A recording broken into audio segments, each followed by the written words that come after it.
kita kalau lewatin jembatan, bawahnya kali, bawahnya sungai Are, ya, yang ada di sono, mana? Swiss. Ya, tenggelam kita mah nggak bakal ke sono dah, nggak kobakan gitu. Jauh sungai Are. Ya Allah. Ini dunia kayak kita melewati lautan, Bang. Cuman lewat kalau kata guru saya Habib Abdul Qadir bin Hamid Maula Aidid, di bawahnya lautan kita ngelewatin jembatan goyang yang pakai bambu. Goyang terus, ini dunia goyang terus. Bermasalah luar biasa, rumit. Nih kehidupan dunia ini kita masih hidup kan Allah Subhanahu wa taala. Tuh miring tuh, goyang tuh. Kita nggak kuat, nyemplung kita.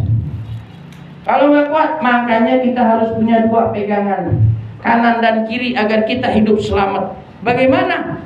Ya, ati Allah wa ati Rasul, taat kepada Allah dan taat kepada Nabi Muhammad. Itu pegangannya udah. Nggak ada